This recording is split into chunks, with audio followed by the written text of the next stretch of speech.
The first of 4 videos. This is our first pillar of our Speak and Succeed method, speaking with confidence. So there are 2 parts to this presentation. The first one is about pronunciation and tone mastery. So people often wonder, do I really need to get my tones correct? Yes, you do.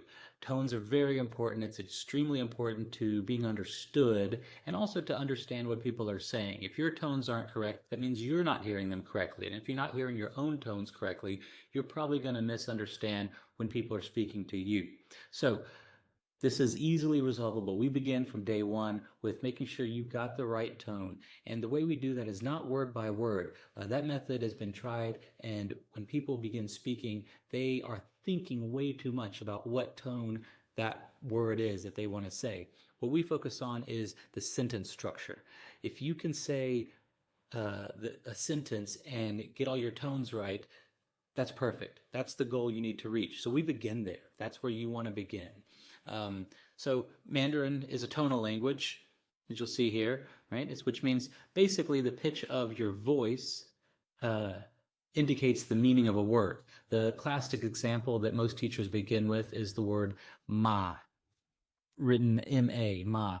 Now there are 4 tones, ma, ma, ma, ma.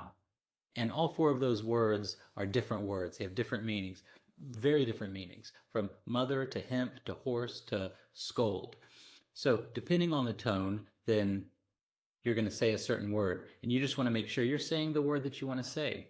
So at Vista Tutoring, from day one, students will train their ear to hear the difference between these tones. We'll use repetition, visual pitch markers, and sentence-based speaking drills that help learners internalize the rhythm of natural Chinese speech. We also make tone correction feel normal and supportive. You're not going to get it right every time. That's totally understandable. And so we just make sure that when we correct you in a positive way, a way that makes you feel like the next time, if you don't get it, you've got a next time after that. So that's okay. You're never going to feel like you're not getting it. We take the frustration as much out of it as we possibly can. Okay? By the end of the first few weeks, we find that most students just stop hesitating when they speak. They stop worrying about are they getting the right tone because they've already gotten the flow and the rhythm of the language. And once you have that and you can hear it in your head, what you're going to say is going to sound much more natural.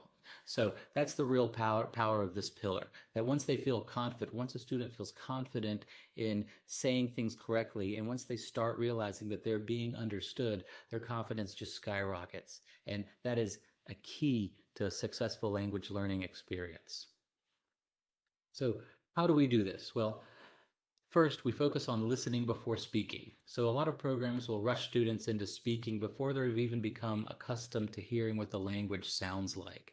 In the beginning, hearing a foreign language, especially a tonal language, can really shock people, right? It's just a completely different way of hearing a language. So we begin with that, with the listening. Next, we introduce shadowing.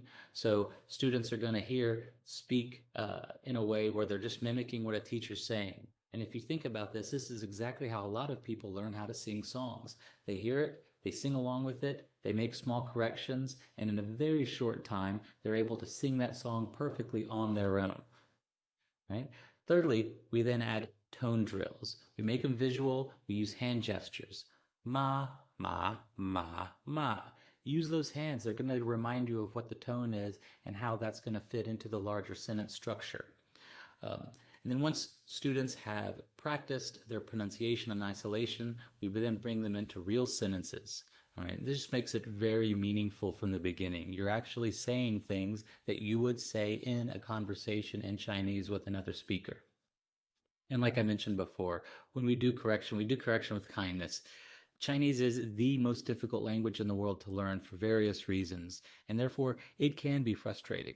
We don't want it to be. We want to keep your motivation high. We want you to keep learning, and we believe that if we do that with a kind hand, then you're going to keep your motivation high. A lot of traditional Chinese teachers, they tend to use a method that they were taught with, which is quite strict and can be very demotivating for a lot of people. So that's pillar 1. In the next video, we'll look at pillar 2, our speaking and literacy link.